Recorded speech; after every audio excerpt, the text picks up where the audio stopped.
Hello everybody, it is Obscure Nick here today with a new video, and today we will be discussing Nickelodeon stars that didn't get paid for their work on their shows. So, let's deep dive and thrive.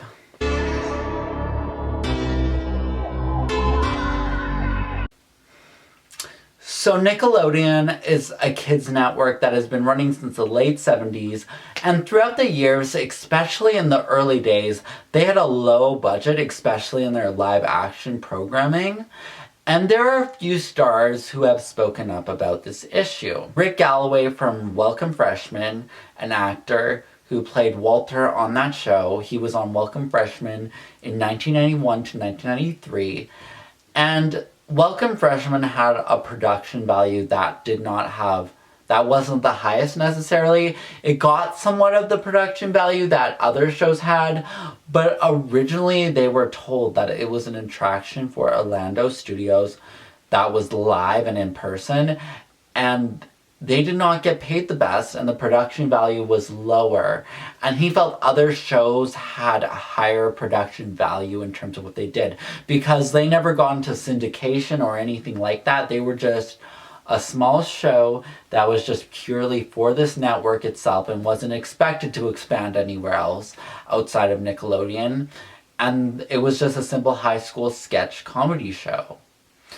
And here's a clip of him speaking out about it. Its own, but at the same time, did you ever sense like maybe hostile between Nickelodeon not really approving of the show much? Because Bob Methel, he says that he got a hard time about the show and not you guys not being quite successful as Clarissa or Roundhouse or something like that.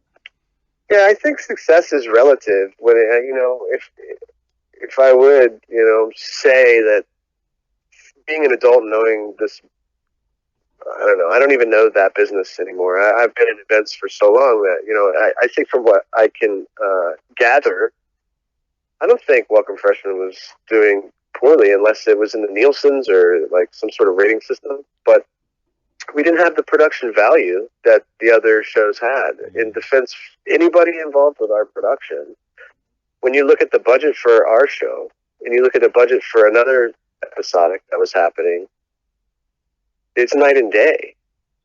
Our budget was, I would say, almost a tenth per episode of what other episodics that were, doing good job. They were successful. Well, they had 10 times the financial power to put into their look, the time they spent on it, how well they paid their people, how good their people were from the beginning because they could afford to pay them. Welcome Freshman was just a show that was, let's do something that is attractive. Welcome Freshman would have been born out of a higher production value and born out of the necessity to have a successful show for network. I think it would have done better. It would have gotten the money that it needed. It would have I would never have been cast. There would be some names probably in the cast. I'm glad it went the way that it did. However, it was, I think, like I'll always kind of roll back to in my adult life, is I think it was really just built for an attraction, and we got lucky that we got on the air. And I think that was kind of the thing, was that the people from Viacom North were like, hey, we don't have any faith that any of this can succeed. Your production value is going to be so low, and we're only going to put this much money into it because you're just an attraction. And then they put it on the air because it was actually viewable. And I think we did really well considering they didn't put any extra into it to get extra out of it, because I think it was an attraction. We never went to syndication. We weren't SAG, this, that, and the other. Yeah. And I'm not surprised by what he says, because it seems like a lot of these shows back in the day, like Welcome Freshman, 15, Clarissa, seem to have a lower budget and seem to be more on the cheaper end of things, if you know what I mean. Another star that has spoken up about this issue was Mike O'Malley, who was the host of a game show called Guts. And he said in this article to Ringer, when he did the oral history of Nickelodeon Slimed book, and that's a whole book. We have to do a whole review of that book someday. He said that he only got paid $250 per episode. and that the production company itself, they had a limit onto when they can shoot because of the production budget itself.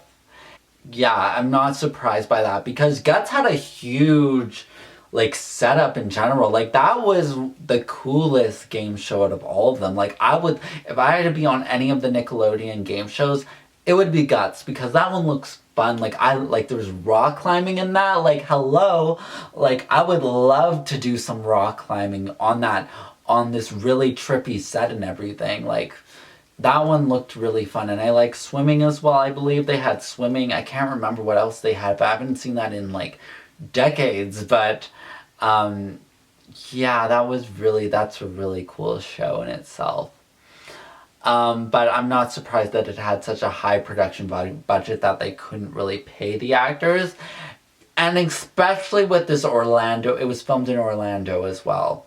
And Orlando from California has a different contract in itself. So there are many stars that worked in Orlando from All That and Taina who spoke to Talk to Pop, a show last year. And they openly spoke out about how they were paid poorly, and there's a difference between the Orlando contract and the California contract in how it's done and everything. And Angelique Bates, who was on All That, literally reveals in this interview that she was paid only $10 in residuals after all these years of All That rerunning. She got $10 like last year. And like, well, in 2020. And like, she needed to fight for it. Like she had a private investigator even go into that and trying to.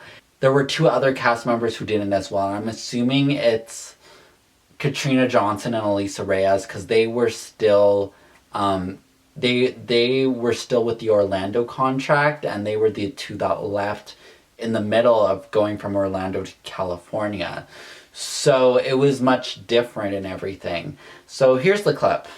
I ain't seen one residual from Nickelodeon, Slickelodeon. Now I'm hoping with these streaming services we could, maybe they can make it right with us.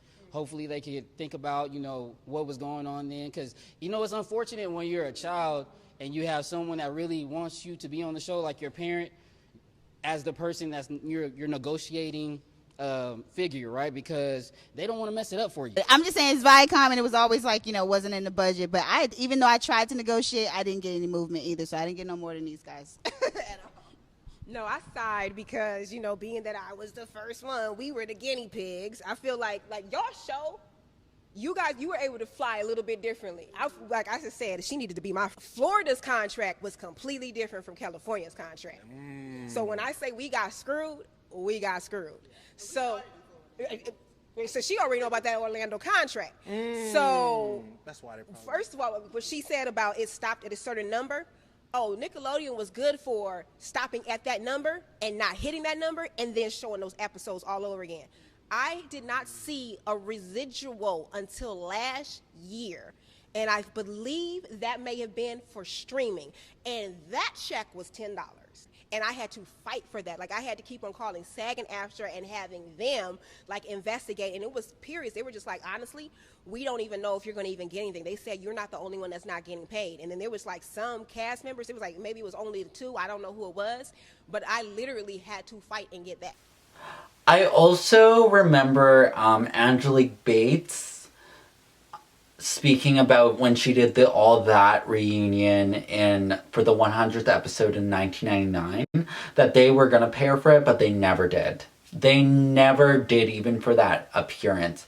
So I don't know if I don't think she was in the 10th anniversary reunion, the one from 2005.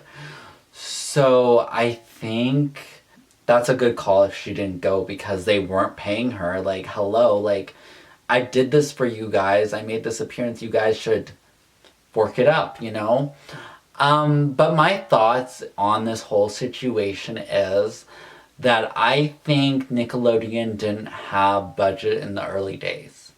They just didn't, because a lot of their shows, there was only a few shows that would get a budget like a really good budget, but lots of them didn't. Like Welcome Freshmen, Roundhouse just worked in the same set the entire time. Like they didn't need to change, and Welcome Freshmen just worked in the same 3 sets.